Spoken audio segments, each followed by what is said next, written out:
जगत सारा क्षणिक है और आत्मा एक नित्य है। आत्मा का अनुभव बस एकमात्र नित्य है।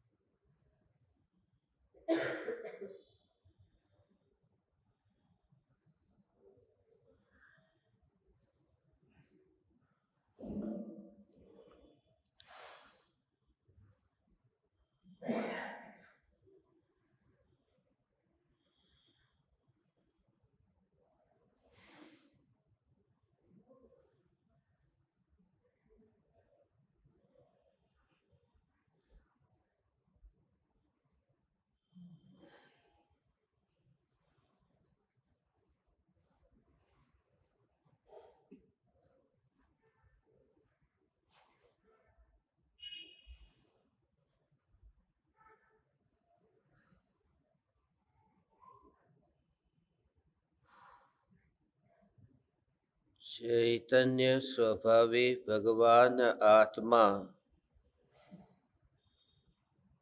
अनादि अनंत शुद्ध चैतन्य मात्र है।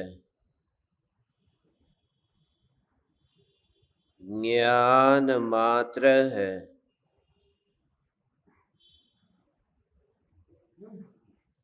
मैं शुद्ध चैतन्य मात्र, ज्ञान मात्र भगवान आत्मा हूँ।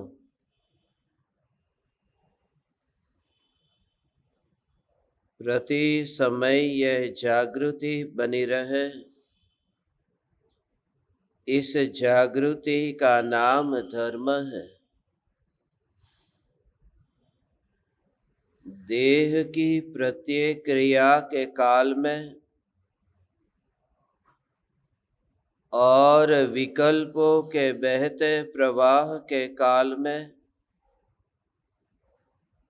ज्ञानी को प्रति समय यह जागृति रहती है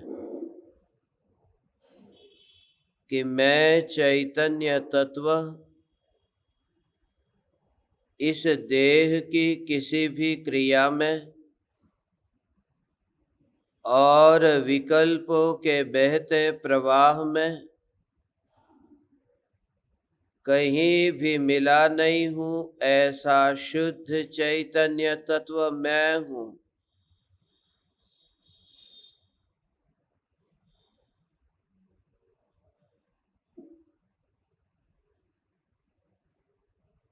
ज्ञान में ज्ञान की अनुभूति का स्वीकार होते ही इंद्रियों का व्यापार बंद हो जाता है। 5 इंद्रियों के माध्यम से जो ज्ञान जगत को जानने में व्यस्त होता था, वह ज्ञान 5 इंद्रियों के द्वार से जगत में फैलता नहीं है, जगत की ओर बहता नहीं है। अपनी शक्ति है, अपनी शक्ति अपने में ही समा जाती है। इसी का नाम तो पुरुषार्थ है। पुरुष का अर्थ है पौरुष, शक्ति। अर्थ का अर्थ है पदार्थ, वस्तु। जिस वस्तु की जो शक्ति है, उस वस्तु की शक्ति का उस वस्तु के लिए उपयोग होना, यही पुरुषार्थ है। ज्ञान आत्मा की शक्ति है और उस ज्ञान का उपयोग होना कि वह ज्ञान उसे जाने जिसका वह ज्ञान है। आत्मा का ज्ञान है और आत्मा को ही जानता है। उस समय अपूर्व पुरुषार्थ घटित होता है। और जब आत्मा में ये शक्ति है तो फिर देह के परमाणुओं से उस शक्ति को मांगने की कल्पना भी नहीं की जा सकती। अनंत शक्ति को पहचाने बिना ही ये भिखमंगापन अनादिकाल से चल रहा है। जैसे उस भिखारी की हालत थी कि 30 वर्षों से एक ही जगह पर भीख मांगता रहा, मगर मरने के बाद जब गांव के लोगों ने उस मुर्दे को जला दिया और जलाने के बाद में उस जगह को साफ कर दिया, मगर फिर भी बदबू आ रही थी। 30 वर्षों से न नहाया धोया, वहीं पर ही गंदा वह भिखारी भीख मांगता रहा। इसलिए गांव के लोगों ने सोचा कि जमीन को भी थोड़ा खोद दो, मिट्टी निकाल करके उसे भी गांव के बाहर फेंक दो। जब जमीन को खोदा तो पाया कि न जाने अनगिनत ऐसा ढेर सोना, हीरा, जवाहरात का उसके अंदर से निकला। 30 वर्षों तक उस भिखारी ने भीख मांगी उस संपत्ति के ऊपर बैठ करके। पता नहीं था, पहचाना नहीं था। यही हालत सभी अज्ञानियों की है, यही हालत सभी इंद्रिय ज्ञानियों की है, यही हालत उन समस्त पंडितों की है जो इस बात को मानने से ऊपर ही नहीं उठ सकते कि इंद्रियों से ज्ञान होता है और इंद्रियों के बिना ये आत्मा के ज्ञान का होगा क्या। ज्ञान में ज्ञान की अनुभूति का स्वीकार होते ही ये इंद्रियों के परमाणुओं से भीख मांगने वाली वृत्ति छूट जाती है। तुरंत ही उस समय ही कर्मों की कड़ियां टूटने लगती है।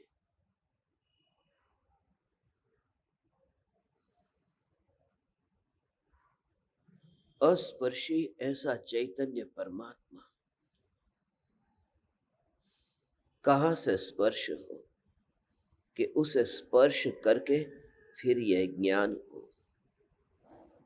क्योंकि दोनों ओर से स्वभाव तो होना चाहिए ना। दोनों ओर से ये हाथ फैले तो सही, दोनों का स्वभाव तो हो। मैं यदि हाथ मिलाऊं और तुम हाथ मिलाओ ही नहीं तो हमारा दोनों का संपर्क होगा कैसे। मगर यदि मैं हाथ मिलाऊं और आप हाथ न मिलाओ तो भी मैं आपको कैसे भी पकड़ लूं, इतना तो हो सकता है। भले हाथ न मिलाओ मगर छू तो लूंगा। मगर ये देह और इंद्रिय के परमाणु चैतन्य परमात्मा को छू भी नहीं पाते, इसलिए क्योंकि मेरा हाथ और तुम्हारा शरीर, इस हाथ में भी स्पर्श नाम का स्वभाव है और तुम्हारे शरीर में भी स्पर्श नाम का स्वभाव है। हाथ से हाथ न मिला मगर छू तो लिया न, क्योंकि तुम्हारे शरीर में भी स्पर्श है, वह स्वभाव है। ये पांचों इंद्रियां जो मुझे छू नहीं सकती क्योंकि मेरे में स्पर्श नाम का स्वभाव नहीं है, जो ज्ञान है उसमें स्पर्श नहीं होता और स्पर्श जहां है वहां ज्ञान नहीं होता। ऐसा जो भेद ज्ञान है वह हो तो इंद्रियों के एक भी परमाणुओं को न छूता हुआ ज्ञान निरंतर अस्पर्शी, निरंतर निरंतर निरंतर निरंतर अनुभव में आ ये अस्पर्शी ज्ञान ज्ञान ज्ञान ज्ञान ज्ञान अंदर में ऐसा ही, बस ये पूरा भाव ऐसा है। इसलिए उसे जो परम कृपालु देव के बारे में गुरुदेव कहते थे, वह जो गोला है उस गोले का दृष्टांत देते थे, वो यही वह ज्ञान का गोला है जो कृपालु देव के बारे में कहते थे कि वह आत्मा शरीर में रह कर के शरीर से अलग हो गया। मगर बात असल में यह है, आत्मा शरीर में रह करके शरीर से अलग होने का भाव क्या, कि जो ज्ञान है वह ज्ञान इंद्रियों के माध्यम से जानता ही नहीं है, इंद्रियों को छूता ही नहीं है, और ज्ञान ज्ञान की सत्ता में ही रहता है। उसे छुए बिना अपनी ही शक्ति से अपने में ही रह करके, अपने में ही परिणमित होकर के ये जो जानना जानना जानना जानना जानना हो रहा है, उसमें स्पर्शना ज्ञान की और इंद्रियों की है ही नहीं, वह कार्य भीतर में चलता है, इंद्रियां वहीं अत्यंत दूर रहती है। यह स्थिति ऐसी है जैसे आंख पर चश्मे हैं और चश्मे के जो कांच के परमाणु है और ये आंख के परमाणु है। आंख और चश्मा का कांच ये दोनों छूते नहीं है, फिर भी आंख सामने वस्तु है, उस वस्तु को देख लेती है। आंख कांच को छुए बिना वस्तु को देखती है, मगर वो जो देखना हो रहा है वो उस आंख का कार्य है, वो चश्मे का नहीं है। वो आंख की शक्ति उसमें खर्च हो रही है।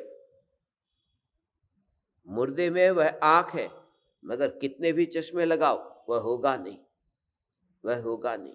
वह आंख है, आंख है तो वह देखने का कार्य वह आंख का ही हो रहा है, आंख का ही हो रहा है। मगर सवाल यह है कि यदि चश्मा न हो तो फिर दिखाई नहीं देगा, यह भी तो सच है, इसलिए चश्मे की जरूरत भी तो पड़ती है। यह सच है कि चश्मा कुछ करता नहीं है, मगर चश्मे के बिना ये देखना भी तो नहीं होता। इस वजह से ही पूज्य गुरुदेव श्री कांजी स्वामी के चश्मे भर सभा में एक महाराज साहब ने निकाल दिए थे। पूरा नाम उनका मैं बोलता नहीं हूं, मगर राजचंद्र में जो चंद्र है उनके ऊपर से ही उनका नाम था, लिमड़ी में। और वो जो चश्मे उन्होंने निकाल दिए और गुरुदेव को फिर ये कहा कि आप कहते हो कि चश्मे से देखना नहीं होता, तो आप पढ़ करके बताओ। और गुरुदेव ने क्या कहा कि चश्मा नहीं पहना है इसलिए नहीं दिखाई देता, ऐसा नहीं है, अभी देखने की योग्यता नहीं है। मगर इतना पक्का है कि निमित्त जो होता है वह कार्य का कर्ता नहीं बनता। निमित्त कार्य का कर्ता होता नहीं है, निमित्त कार्य का कर्ता कहा जाता है।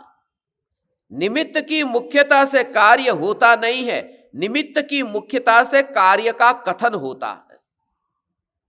कुम्हार से मटका बनता नहीं है, कुम्हार से मटका बना ऐसा कहा जाता है, क्योंकि कुम्हार ने अपने प्राण उसमें नहीं लगाए, उसमें उसने जिसने प्राण अपने डाले हैं वो मिट्टी ने डाले हैं, वो मिट्टी खुद मटके रूप परिणमित हुई है। जो अपनी जान लगा दे बस वही उसका कर्ता है, जो दूर रहे वो उसका कर्ता नहीं है। और ये जो जानना जानना जानना जानना, इसमें ज्ञान की जान लग रही है, इसलिए तो जान और जान दोनों का कनेक्शन है। आत्मा का स्वभाव है जानना, जान जान जान, वही तो जान है। ये शब्द सुना, ये जान, ये जानना जानना कि वो जान चली गई। जान चली गई माने क्या, कि वो जो ज्ञान था, वो ज्ञान का स्वामी ये भगवान, वो उसमें से निकल गया। जान चली गई माने जानना जानना जानना, जो धारा बह रही थी वो चली गई। अब नदी में पानी सूख गया, अब नदी की रेत वहां पर पड़ी रही। अब वहां कोई भी जाए अब उसकी प्यास वहां छिप नहीं सकती, क्योंकि जो था अब वह नहीं रहा। यही तो कारण है कि लोग ज्ञानियों की समाधि पर जाते हैं और कोरे के कोरे वापिस आते हैं। मुर्दा है, अब वहां पर जाकर के क्या मिलेगा। जब जिंदा था, जब नदी बह रही थी, उस समय पानी न पी सके, और जो पानी खत्म हो गया जल गया, उसके बाद में फिर वहां पानी पीने के लिए गए। जो महिमा है वो जान की है।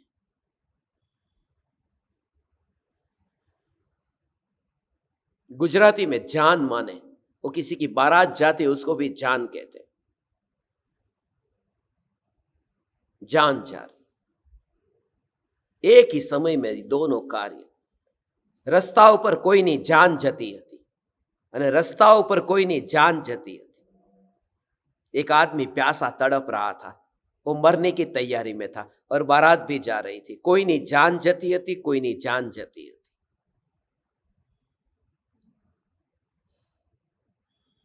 सिर्फ दोनों में इतना अंतर था, एक संसार में जा रहा था, एक संसार से जा रहा था। मगर ये जानना जानना जानना जानना जानना ये इंद्रियों को छुए बिना हो रहा है। योगी वह है जो इंद्रियों को नहीं छूने वाले ज्ञान को ही छू चुका है, अस्पर्शी ज्ञान की अनुभूति हो चुकी। योगी वह नहीं है जो हठ योगी होकर के एक जगह पर खड़ा होकर बैठ करके हाथ पर हाथ रख करके बैठ गया, उसका कोई संबंध ही नहीं है साधना के साथ में।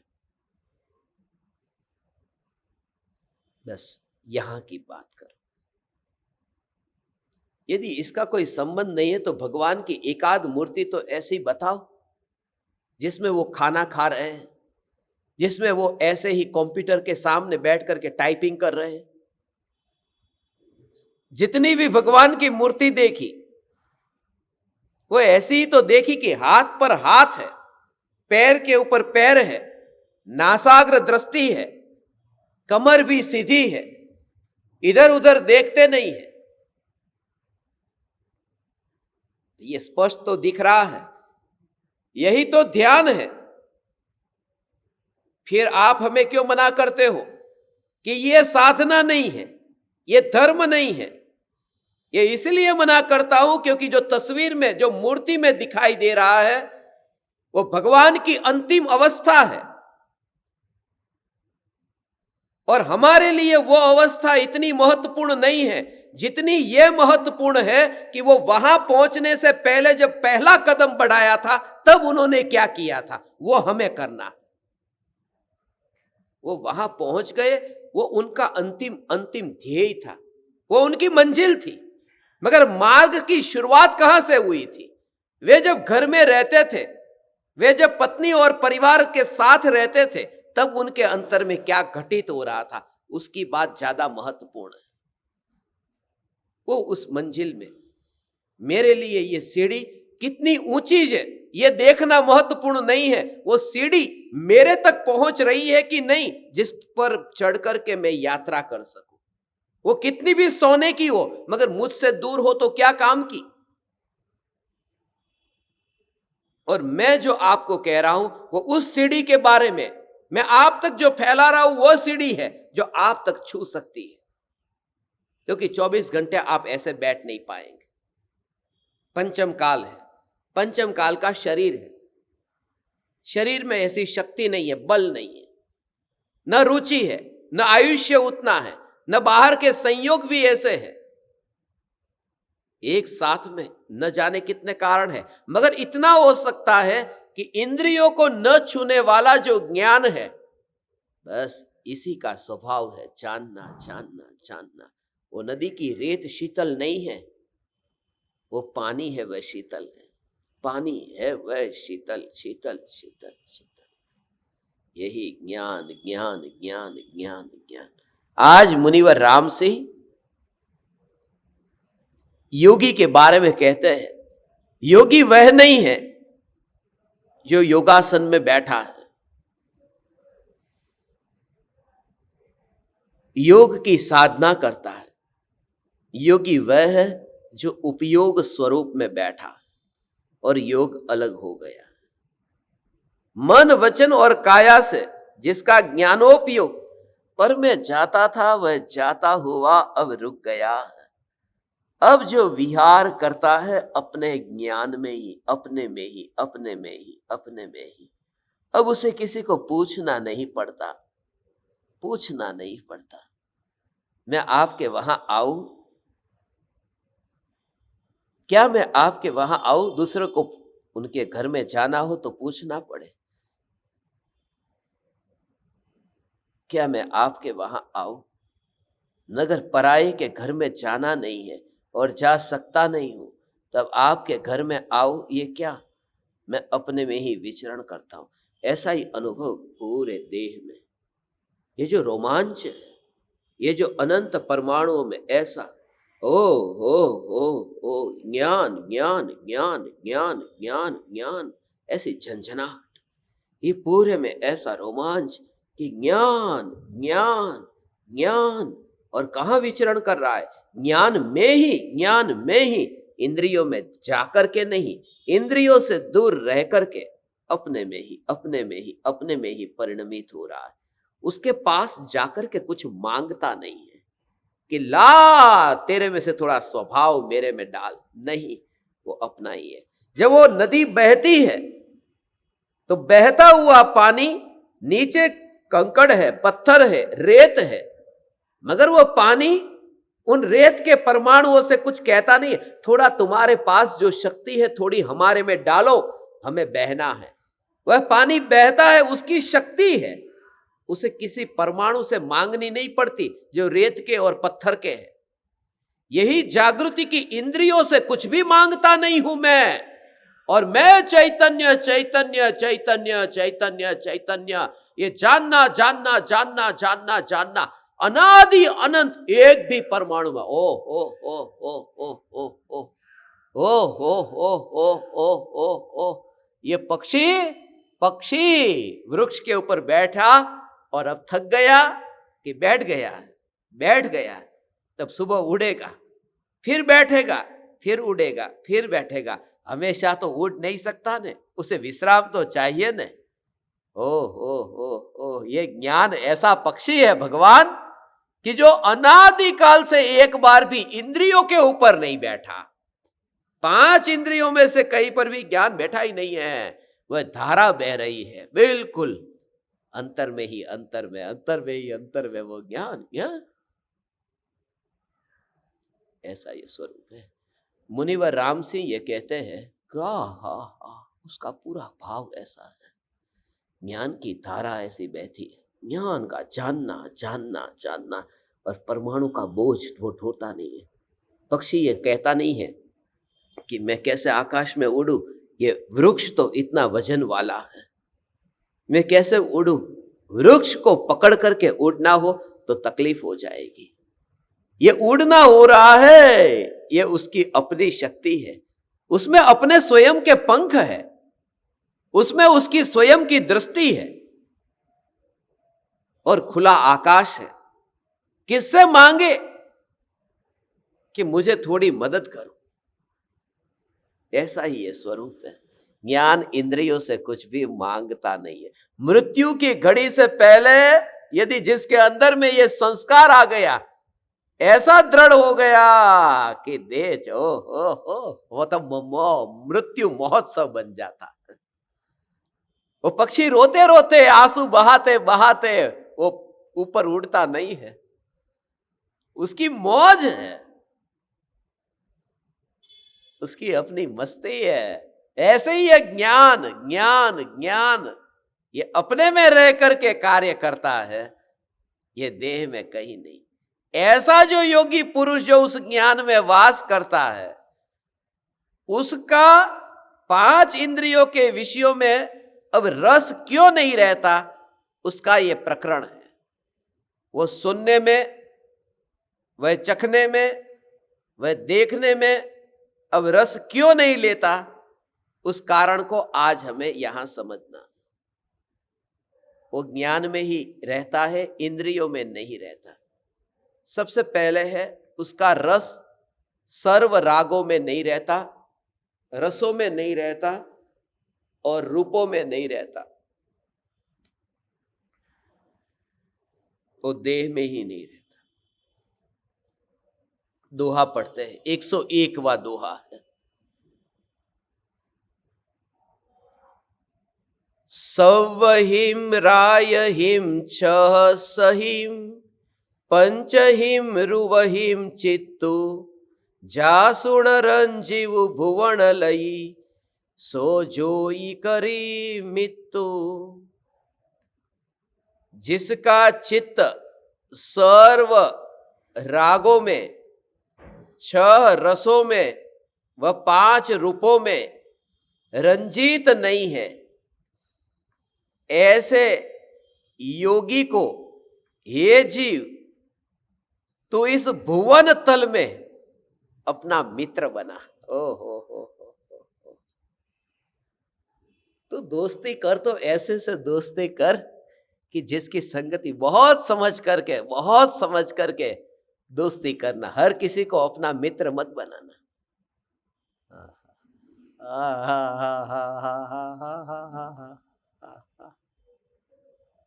हो। ये बात है, हर किसी को अपना मित्र मत बनाना।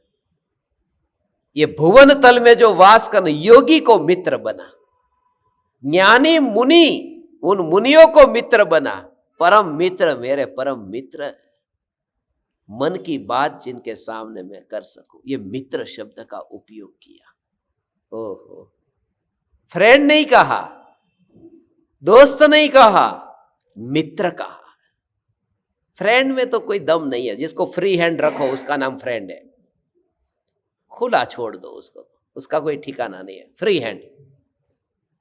और दोस्त का भी ठिकाना नहीं। दोस्त माने दुष्ट, कभी अपना कभी पराया कुछ। मित्र जो मन में स्थान पाता है वह मित्र है। इसलिए अपूर्व अवसर में कृपालु देव ने कहा, जाने पाम्या परम मित्र नो योग, परम मित्र का योग पाया हो। वो परम मित्र शब्द का उपयोग किया।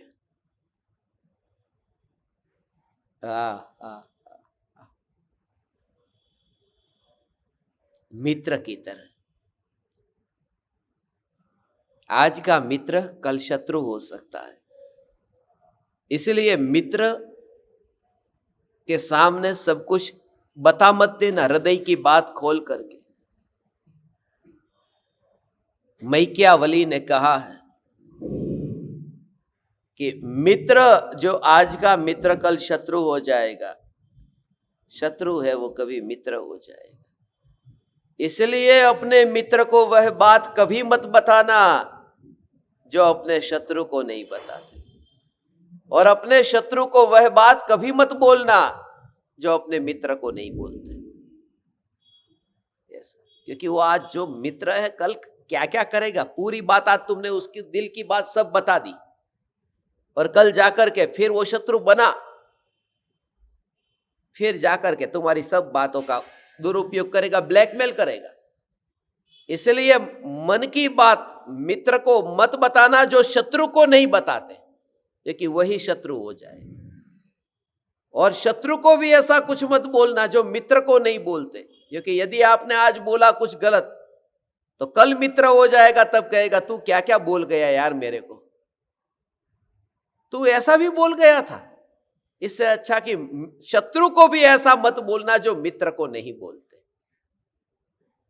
मगर मैकियावली की बात यहां झूठी हो जाती है, क्योंकि ये बात परम मित्र की बात है।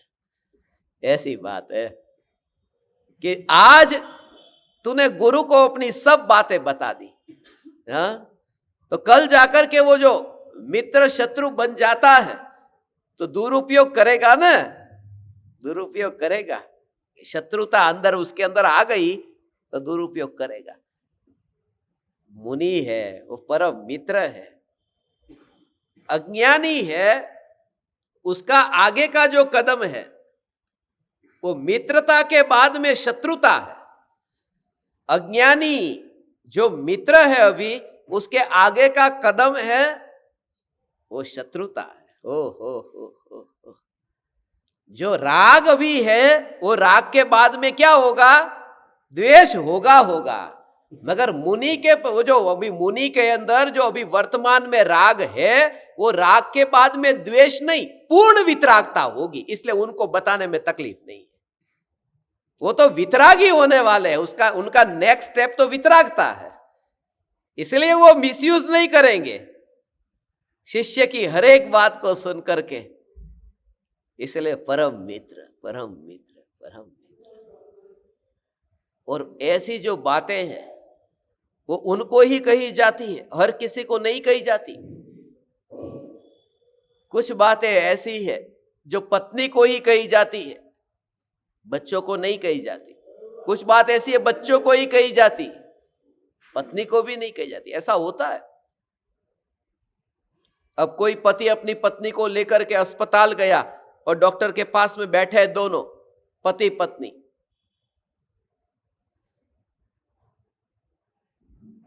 और डॉक्टर ने पति को कहा आप बाहर जाके बैठो, मुझे आपकी पत्नी से बात करनी है।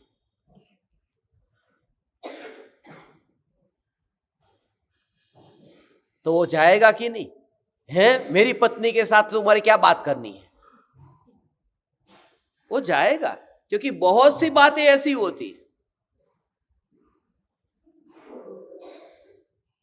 कि जो डॉक्टर को ही कही जाती है, पति को भी नहीं कही जाती।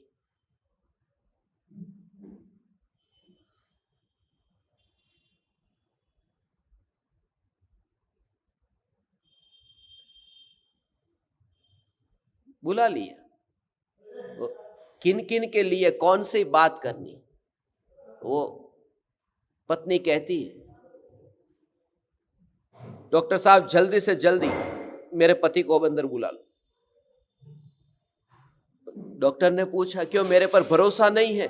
कि आपके ऊपर पूरा भरोसा है मगर मेरे पति पर भरोसा नहीं है, बाहर नर्स भी है, जल्दी से उनको अंदर बुला। कुछ बात ऐसी है जो किसी के सामने ही कही जा सकती है, और ऐसी कोई बात नहीं है जो एक व्यक्ति से नहीं कही जा सके। एक व्यक्ति से, वो है गुरु को ही कही जा सके, वो 100% कोई भी बात हो, क्योंकि वहां पूरा ऑपरेशन होना है।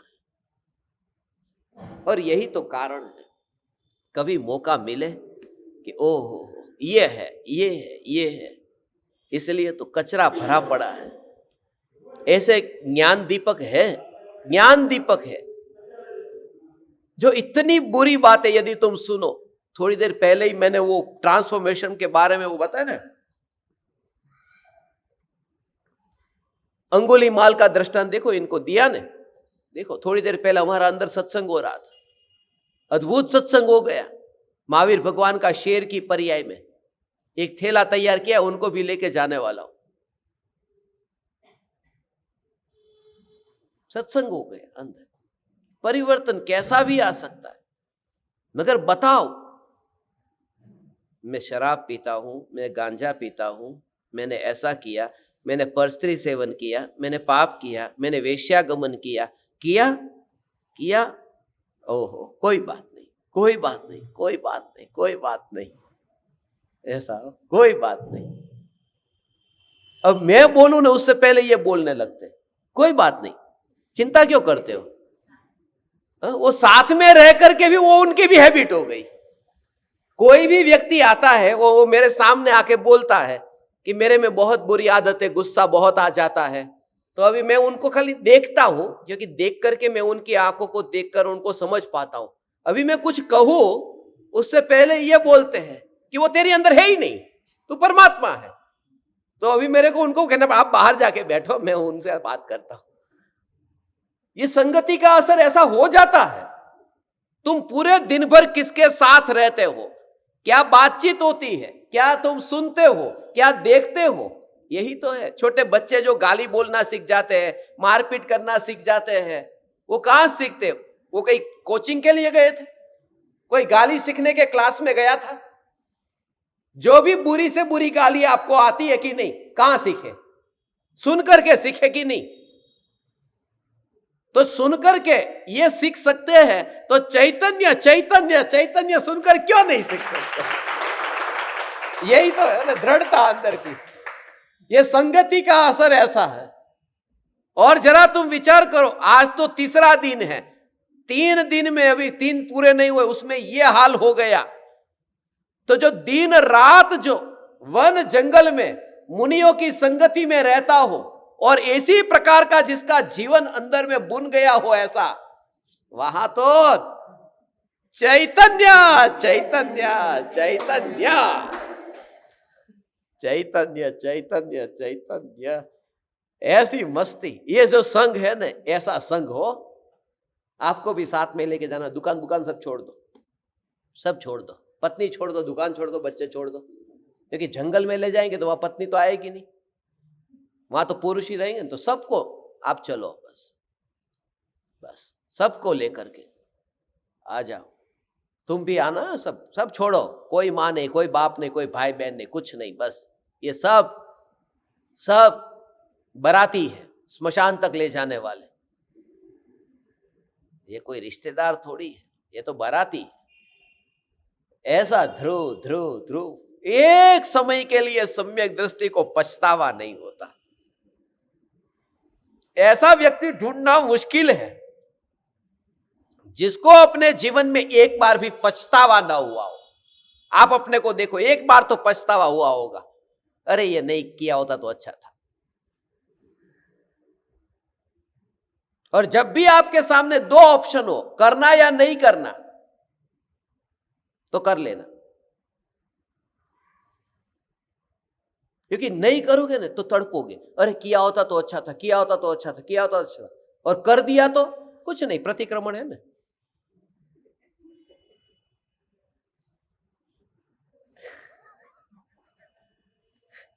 तो ऐसा उपदेश एक महाराज साहब दे रहे थे, मैं नहीं दे रहा हूं, मेरा उपदेश अभी बाकी। वो ये समझा रहे थे, जिंदगी में दो ऑप्शन हो, करूं या न करूं, करूं या न करूं, तो कर लेना, क्योंकि नहीं करूं उसका कोई ऑप्शन ही नहीं है, बाद में पछतावा होगा। और किया उसका ऑप्शन है, प्रतिक्रमण है। ज्ञानी कहते हैं करूं या न करूं, करूं या न करूं। ऐसा जब तुझे विकल्प चलता है, तब तू इतनी जागृति रख के गाड़ी निकले या न निकले, गाड़ी निकले या न निकले, उस झंझट में मत जाना। मेरे महल में गाड़ी नहीं आने वाली, बस इतनी जागृति रख के बैठ जा, बस ये पुरुषार्थ हो गया। प्रतिक्रमण की बात ही नहीं है। ओ हो है? ये योगी जन वो है। ओ तीन भुवन में सार, वीतराग विज्ञानता, शिव स्वरूप शिवकार, नमहु त्रियोग संहारी के। ये तीनों योग की एकता से, वो तीन योग से भी जो ऊपर है वही योगी है। ऐसे योगी पुरुष की संगति में रहना, ओ हो, ऐसा भाव मात्र से, संगति मात्र से ही ऐसा भाव आ जाता है। खाली ऐसे माहौल में रहते हैं ना, यही विचार बहुत बहुत बहुत बहुत यही चलता रहता है, दिन रात दिन रात दिन रात, ये विचार ऐसा ही, ऐसा है। इसलिए सुनो, सत्संग सुनते रहो, भले निरंतर पूरे दिन भर चलने दो, कैसेट को चलने दो, आलतू फालतू कुछ दूसरे की सुननी, इससे अच्छा चलने दो, कोई अनादर नहीं हो जाएगा, चलने दो। एकाध वचन भी कोई छू गया, फिर वो चिंतन की धारा बन जाएगा, कोई बात नहीं, चलने दो। वही विचार, वही चैतन्य चैतन्य चैतन्य चैतन्य चैतन्य, उसमें ही वही दृढ़ता आती है। ऐसा हाँ, ऐसा स्वरूप है भगवान। वो योगी जन, इस योगी की संगति में जो रहता है, उसे ही अपना परम मित्र बना ले। परम मित्र,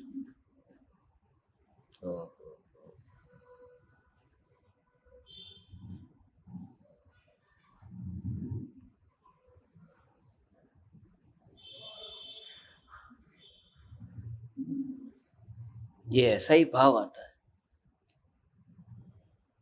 एक ज्ञान दीपक पर्सनल मिलने आया था, उसका नाम नहीं लेता, मगर उसकी जो बात थी इतनी भी पर्सनल नहीं थी। उसने मुझे ये पूछा कि जो आप मुझे जो परमात्मा परमात्मा परमात्मा कहते हैं, मेरी हालत ये हो गई है कि जब मैं गुस्सा करता हूं, तो उनके बच्चों को भी पता है, ये जूम पर चलता है तो आसपास में वो भी बैठे होते हैं, स्पीकर पे सुनते हैं। तो जब वो घर में गुस्सा करते हैं तो बच्चे उनको कहते हैं, परमात्मा परमात्मा गुस्सा क्यों करते हो? तो बोले, वो जब सुनता हूं ना तो मेरे को ऐसा लगता है परमात्मा हूं मैं, और परमात्मा गुस्सा करे वो शोभा देता है, तो ऑटोमेटिक गुस्सा चला जाता है। अभी परमात्मा हुआ नहीं हूं, एक छोटा बच्चा है 5-6 साल का होगा, मगर वो मुझे कहता है परमात्मा परमात्मा, गुस्सा नहीं करते। तो खाली अभी विचार आया ऐसा कि परमात्मा, कोई भी पाप करूं मैं परमात्मा हूं, परमात्मा ये पाप करता है, परमात्मा ये पाप करता है। अब आप जिस तरह से भोजन कराते हैं, मैंने दुनिया में कितनी जगह भोजन किया चांदी की थालियों में, तुम्हारे में कोई ऐसी भक्ति का भाव ही नहीं है। खाना कहां बनता है, लेके कहां से आते हो, ऐसे भोजन कराते हैं। थोड़ा खाने का, थोड़ा कैसी भक्ति होती है। मगर मुझे मिर्ची बहुत अच्छी लगती है, थोड़ा नमक, थोड़ी मिर्ची, ये सब। मुझे जो भोजन अच्छा लगता है वो मिर्ची अच्छी लगती है, नींबू अच्छा लगता है, चटनी में पानी नहीं होना चाहिए, ये पानी पानी अलग हो रहा है। चटनी डालो थाली में तो पानी बहता है जैसे सरिता बहती हो। तो ऐसी चटनी, ऐसा खाना। मगर असल में क्या हुआ ये बात आपको बताता हूं। लोग इस तरह से खाना परोसते हैं। अब जब यहां खाना खाने बैठता हूं ना मैं, तो बैठने से पहले यहां मुझे क्या बोलते मालूम है? पधारिए पधारिए पधारिए, मन शुद्धि, वचन शुद्धि, काय शुद्धि। तो तुरंत ही वो भावलिंगी मुनि को जैसे आहार कराते हैं ना, वो याद आता है। और जब भावलिंगी मुनि जैसा कोई आदर देके खाना खाने बिठाए और फिर तुम कहो कि मिर्ची कम है, तो क्या हालत हो जाए।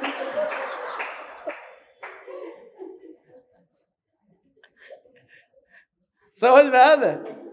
तो ऑटोमेटिक ये सुनकर के ही मैं बदल जाता हूं कि अब सावधान भाई, तो मुनि के रूप में इधर बैठा है, मिर्ची और नींबू के लिए बहुत ज्यादा। ये तो एक प्रैक्टिकल 2 दिन का एग्जाम्पल है। यदि इतना सुनो कि मन शुद्धि, वचन शुद्धि, काय शुद्धि, तो तुरंत ही लगता है कि अब यहां पर वो सब छोड़ना पड़ेगा।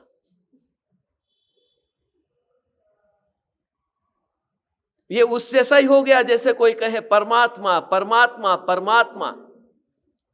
तो जब मुनि कह करके आप पुकारते हो तो मैं थोड़ा थोड़ा मुनि जैसा हो जाता हूं। तो जब मैं आपको परमात्मा कहकर पुकारता हूं तो थोड़े थोड़े परमात्मा जैसे क्यों नहीं होते? ये समझे? जैसे जैसे अपने साथ में कोई बर्ताव करेगा तो ऑटोमेटिक अपना जीवन ऐसे बदलेगा। वो अपन बच्चे को ऐसे कहते हैं, तू पापी है, तू कुछ नहीं कर सकता, तो उसके अंदर इतनी मानसिकता ऐसी बैठ जाती है कि बस मैं ऐसा ही हूं। आधा तो वो वहीं पर ही मर जाता है। कोई भी जीवन में कोई भी कार्य हो कि बस मुझसे ये हो सकता है, कि आधा काम वही हो गया। ये दृढ़ता, ये सुनते हुए ये भाव आए, हे चैतन्य परमात्मा, तो सीधा ही ऐसे स्पर्श हो। ऐसी भक्ति से चांदी की थाली में भी किसी ने भोजन नहीं कराया, ऐसी भक्ति से। और बार बार मुनि का स्मरण आता है। वैसे भी उड़ीसा में मुनि होकर के विचरण करने की भावना है, और वैसे भी यहां पर सहज ये योग, वह भावलिंगी मुनि, वह निर्ग्रंथ मुनि। और उस मुनि के बारे में, उन मुनिराज के बारे में आज मुनिवर राम सिंह जो बात कहते हैं वो उसी के संबंध में आज दोहा भी ऐसा ही आया है।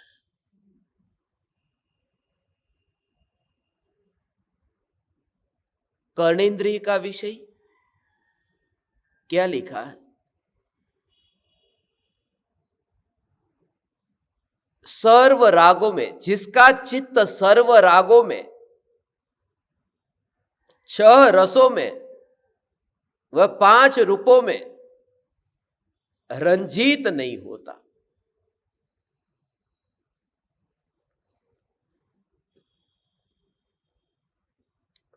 कोई भी स्वर हो, कोई भी राग हो, कोई भी वचन हो, इसलिए कहा न, कोई निंदा करता है, कोई प्रशंसा करता है, कोई गुणगान गाता है, ओ हो हो हो हो हो हो।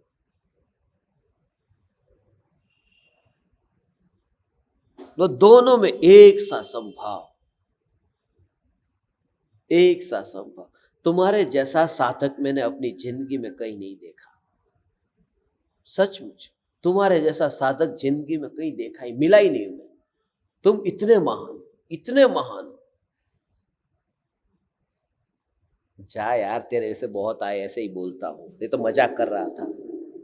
हाँ, तेरे जैसे हजारों आए और हजारों गए, ऐसे। तुमसे पहले कितने साधक आए और आके चले गए, इसलिए बहुत ज्यादा आकाश में मत उड़। समझ में आया ना? जमीन पे रहे। अब पहले तारीफ की, फिर निंदा की।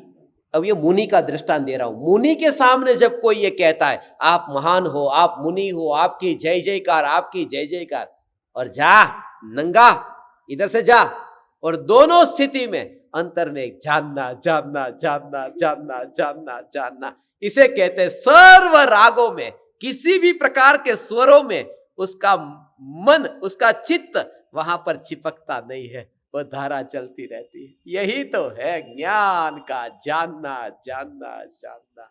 ये धारा है भगवान, हे चैतन्य परमात्मा, हे चैतन्य चैतन्य चैतन्य चैतन्य चैतन्य। क्योंकि ओ हो ऐसा है, ऐसा है, हो ऐसा है। हो। आज भोजन करने के लिए बैठा था ने, फोन खड़ा हुआ, आपको मालूम है फोन आ रहा था, बोले मोबाइल में फोन आ रहा है। अब 2 फोन आए, एक फोन आया है वो एक मेरा मित्र है खास, उसका फोन आया, और दूसरा फोन आया है वो पता है झगड़ा करने वाले का ही आया। मुझे पता था, रिटर्न कॉल तो करता ही नहीं, इनकमिंग आता है क्योंकि फ्री है इसलिए रखा है। मगर जिस समय खाना खा रहा था उसके बाद में क्या विचार आया, यही प्रकरण चल रहा था। आज का दोहा बिल्कुल जोरदार मैचिंग हो रहा है।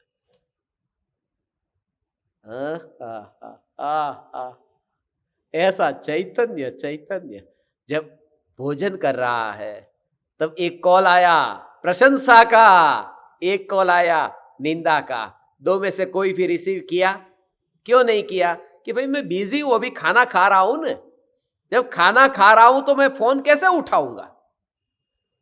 मुनि कहते हैं ज्ञान के अनुभव में, आनंद में, चैतन्य के रसपान में इतना मस्त हूं कि तुम्हारा कॉल कैसे उठाऊं, प्रशंसा का हो या निंदा का हो, मैं अपने में मस्त हूं, परिपूर्ण परिपूर्ण परिपूर्ण आनंद में ऐसा रहता हूं मैं। मेरे आनंद का कारण तुम्हारा इनकमिंग कॉल नहीं है, मेरे आनंद का कारण ये जो रसपान हो रहा है वह है। हे चैतन्य परमात्मा, हे चैतन्य चैतन्य चैतन्य चैतन्य, ये ऑक्यूपाइड हूं मैं। हो ऐसा हो, ऐसा हो। कोई भी हो, कोई भी हो, बस यहां पर एक एक एक एक ऐसा, बस ये हो गया है ज्ञान में अभेद। ऐसा अभेद। तुम पवन कुमार नहीं हो, पवनंजय नहीं हो ने। अब शादी हो गई हो और पत्नी के साथ में जा रहे हो और सामने सुंदर स्त्री है, एक कुरूप स्त्री है, किस स्त्री को देखने की छूट है? किससे नाता जोड़ना चाहिए कि भाई एक के साथ में ऑलरेडी बंधा हुआ है, फिर वो दो में कौन सुंदर कुरूप का भेद से क्या लेना देना, पराई है न। तो वो जो ज्ञान ज्ञान ज्ञान से नाता जुड़ चुका है, अनुभव ज्ञान का है, अनुभव ज्ञान का है, अनुभव ज्ञान का है, फिर वो ज्ञेय, उसमें अच्छा ज्ञेय और बुरा ज्ञेय, ऐसे भेद से क्या लाभ है? रिश्ता तो ज्ञान से जुड़ा है।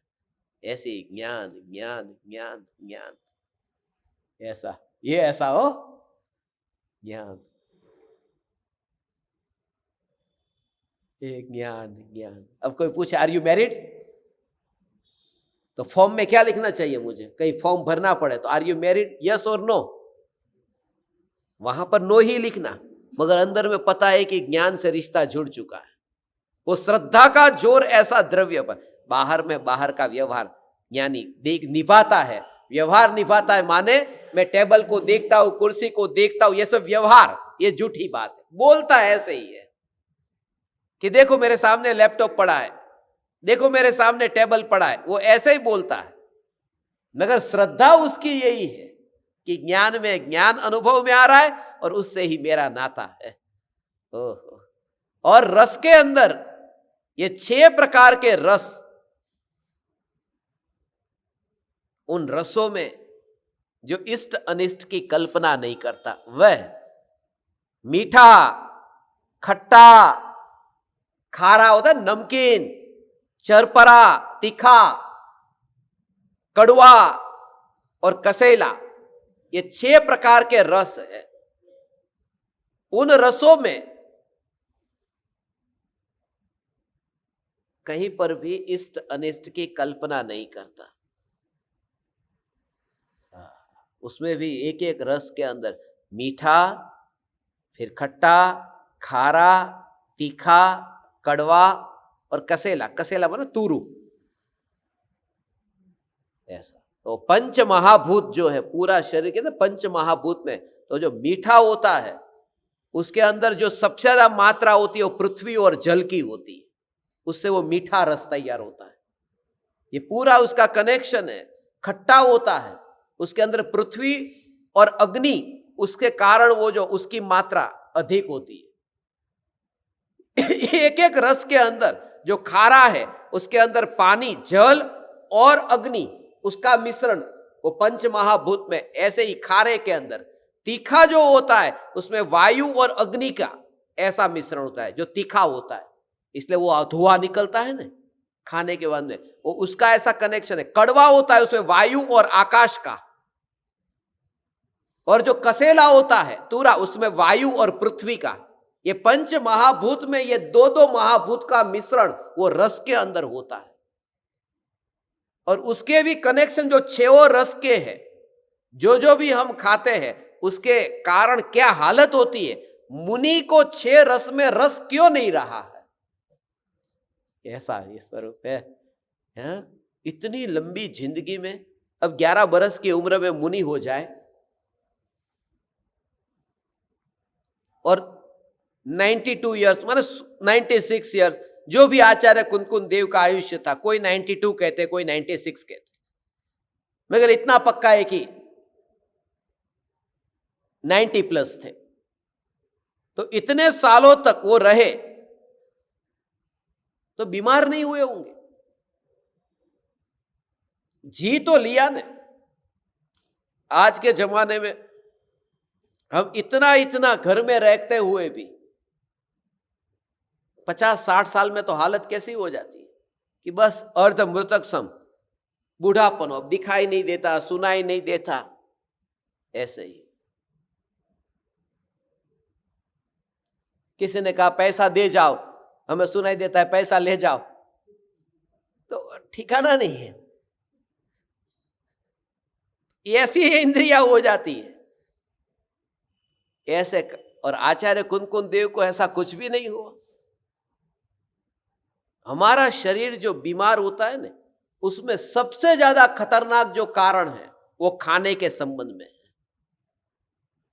और मुनि का आहार 6 रस से मुक्त हो गया है, वो 6 रस के बिना मुनि का आहार है। उस वजह से मुख्य कारण ये, उसमें इतनी मर्यादा आ गई। और सबसे बड़ा तप रसनेन्द्रिय के संबंध में ऊंचा से ऊंचा तप वो रस परित्याग का है। इसलिए आपने 6 तप के नाम सुने ना बहिरंग तप में, अनशन, उनोदर, वृत्ति परिसंख्यान, रस परित्याग, विविक्षयासन और कायी क्लेश। तो ये जो 6 है उसके अंदर वो 4 जो है वो रसनेन्द्रिय के है, उसमें चौथा ये रस परित्याग। अनशन माने पूरे दिन भर नहीं खाना, उनोदर माने एक टाइम से अधिक नहीं खाना, माने भूख से कम और एक टाइम से भूख से कम खास लिखा है उसमें। हमारा उनोदर दूनोदर होता है, वो उनोदरी ये खाली थोड़ा ऊना, ऊने माने थोड़ा कम। और वृत्ति परिसंख्यान माने वस्तु को गिन करके खाना, और रस परित्याग माने रस को छोड़ करके, और ये 6 रस को छोड़ करके। ऐसा है शरीर का, जैसा खाता है उस प्रकार से वो आहार, उसके अंदर बहुत कारण है।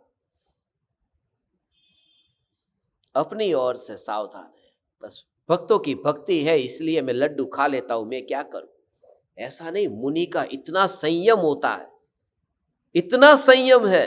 खाना खाए तो मीठा खाना इतना खतरनाक है तो वो मीठे खाने का त्याग करेंगे। और कैसे कैसे उस मीठा जैसे खाना खाया तो मोटापा ऐसा बढ़ता है। कहीं पर भी आप बीमार हुए, डॉक्टर के पास में गए, डॉक्टर पहला प्रश्न ये पूछेगा क्या खाया था, ये नहीं पूछेगा क्या नहीं खाया था।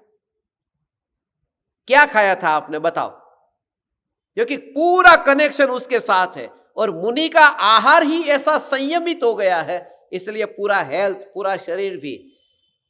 ऐसे ही तो हजारों वर्षों की साधना योगी जंगल में रह करके कर लेते हैं। हो।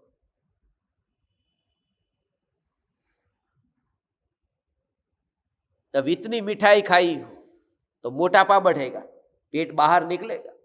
आजकल देखते हो ना कि वो तो कि हम क्या करें, कोई कर्म का उदय है मगर इतनी तौंद बाहर निकली हो, और भक्त दे रहे, आहार ले रहे। ऐसा नहीं होता। पूरी तरह से साधु का आहार, जैसे ही हलवा पूरी खाया कि आलस आ गई, वो हर अंतर मुहूर्त में ध्यान में लीन होंगे कैसे।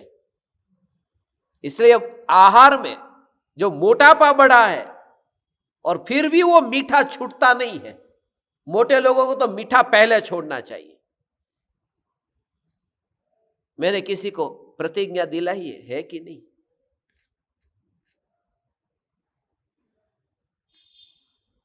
वो है तो बोलता हूं, नहीं तो फिर नहीं है, चल जाओ। उतना समय क्यों बिगाड़ना, उनके लिए पर्सनल रख लूंगा कभी।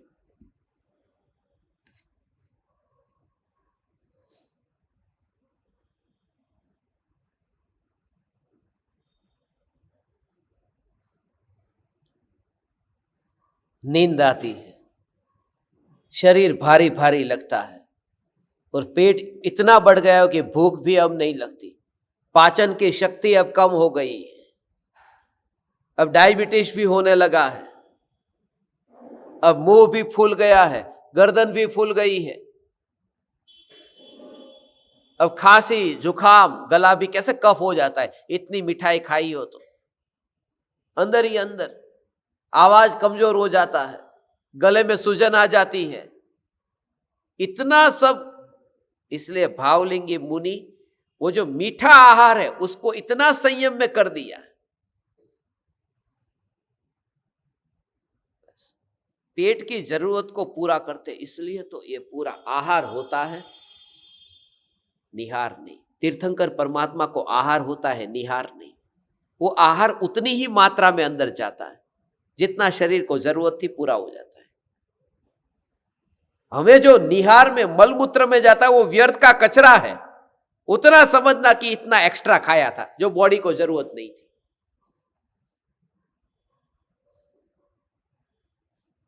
ऐसे ही मुनि खट्टा रस है, खट्टे रस पर भी कि लाओ हमें नींबू ऊपर निचोड़ करके, अंतर मुहूर्त में एक जगह पर रहकर मुनि आहार लेते, फिर वो जगह छोड़ देते। फिर तो जंगल में चले गए। अब जंगल में जाकर के आहार, पानी कुछ तो लेना नहीं है, अब कल्प लेना है। तो यदि आपने खट्टा आहार लिया होगा, आप खुद एक बार देखना, दाल चावल जो खा रहे उसमें पूरा नींबू निचोड़ लेना और खाना, और एक दिन ऐसा बिना नींबू निचोड़े खाना खाना। तो नींबू निचोड़ लिया होगा, उसके बाद में जो आपको पानी पीने के लिए जो प्यास लगेगी वो अधिक होगी, क्योंकि खट्टा खाना खाने के बाद में प्यास ज्यादा लगती है। अब मुनि को तो कल पानी पीना है, इसलिए वो खट्टा नहीं खाते, जिससे वो विकल्प नहीं होते 24 घंटे के कि क्या होगा। ये खाली ऐसा नहीं कि जीभ का कनेक्शन, वो पूरे हेल्थ से भी ऑटोमेटिक ऐसा कनेक्शन है।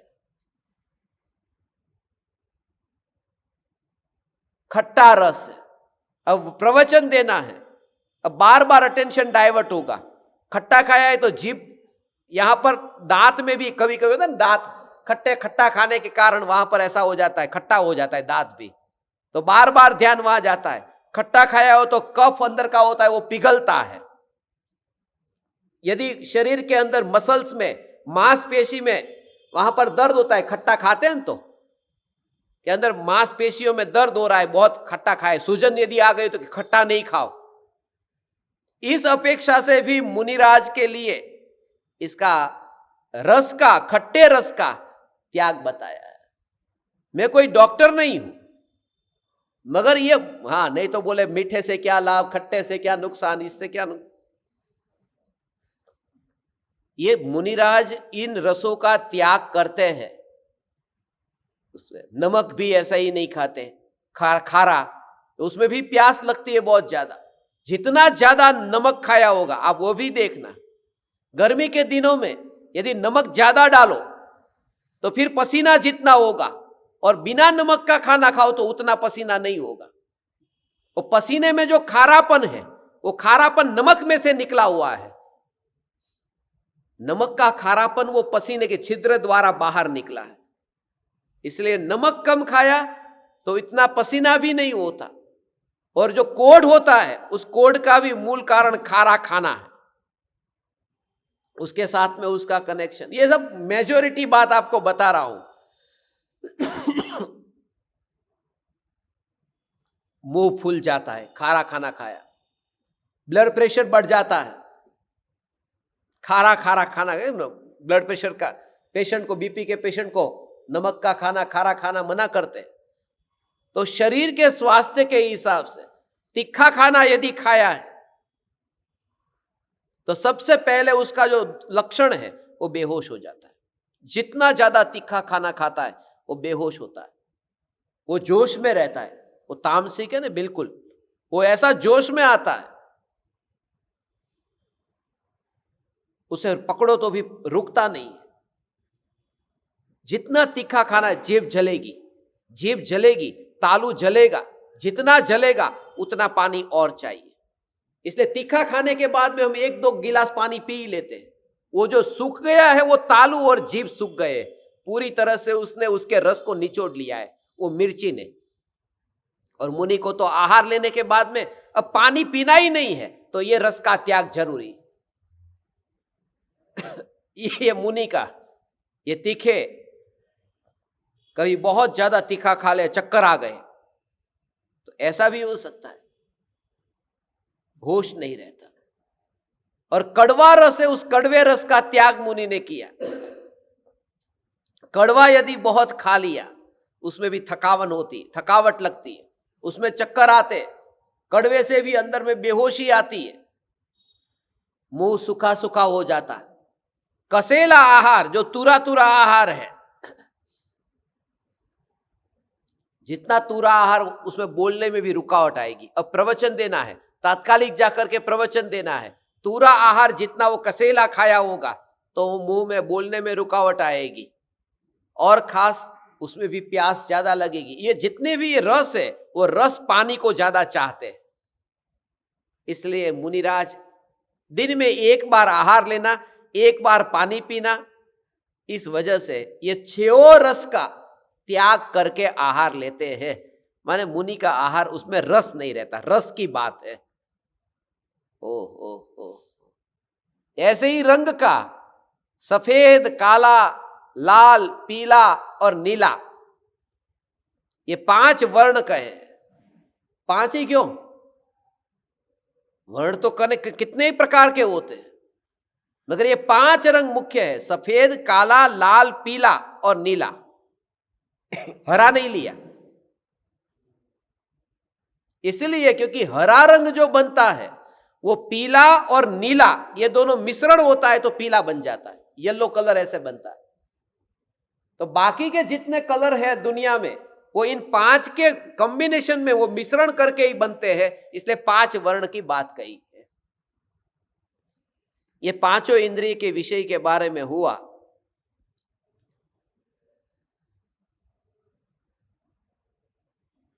ये कहते हैं देखो, जिसका चित्त सर्व रागों में, 6 रसों में व 5 रूपों में रंजित नहीं है, चित्त रंजित नहीं है, खाना छोड़ा नहीं है, चित्त उसमें रंजित नहीं है। इसका मतलब यह नहीं कि कैसे भी खाते, व्यवहार निश्चय का बैलेंस है। ऐसे योगी को हे जीव तू इस भुवन तल में अपना मित्र बना ले। अपना मित्र बना माने उसके बिना तुझे चैन न पड़े। कब मिलूं ऐसे साधु सुगुरु कब मिली है, ऐसे साधु सुगुरु कब मिली है, ऐसे साधु सुगुरु कब मिली है। कल सुबह हम जंगल में जाने वाले हैं, हम माने मैं, 2-3 साधक मेरे साथ में आएंगे और जंगल में जाने वाले हैं, जाएंगे ना। वहां पर क्या है, हाथी और मगर, सब ऐसे ऐसे जानवर हैं और वहां पर सत्संग रखा है उड़ीसा के जंगल में। लेडीज को किसी को नहीं ले जाना है, वहां पर उस जंगल में जाना है कल सुबह। आज रात्रि में आखिरी सत्संग होगा इस शिविर का, और आप भी आज का जो सत्संग हुआ इस सत्संग का प्रयोग करना। प्रयोग बस इष्ट और अनिष्ट उनसे न्यारा मैं चैतन्य, इष्ट अनिष्ट, इष्ट अनिष्ट, कोई अच्छे वचन हो कोई बुरे वचन हो, मैं अपने में व्यस्त हूं, मस्त हूं। आज का दोहा ये 101 नंबर का दोहा है, 101। एक ओर से कोई प्रशंसा करे, दूसरी ओर से निंदा करे, मगर मैं कहाँ देखूं, मैं शून्य चैतन्य परमात्मा माने मैं इन दोनों से न्यारा, अपने में ही टिक कर रहने वाला चैतन्य तत्व मध्यस्थ हूं, विकल्प शून्य हूं। ये विकल्प शून्य, ज्ञान ज्ञान ज्ञान ज्ञान ज्ञान।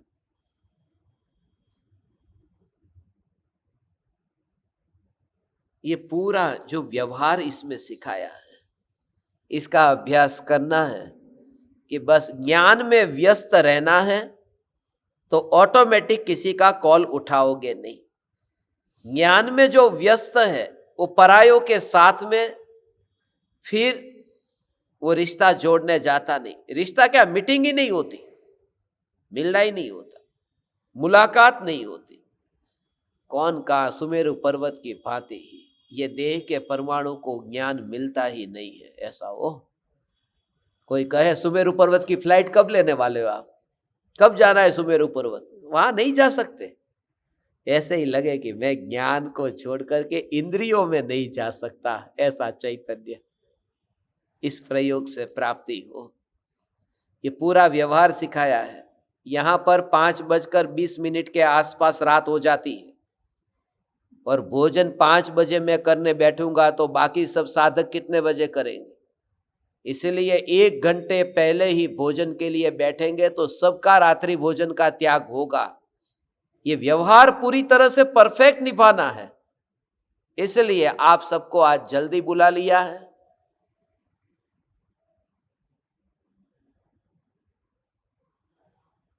आप सब इस प्रयोग से प्राप्ति की ओर आगे बढ़े, ऐसी पवित्र भावना भाता हूँ। प्रणाम। चैतन्य चैतन्य चैतन्य।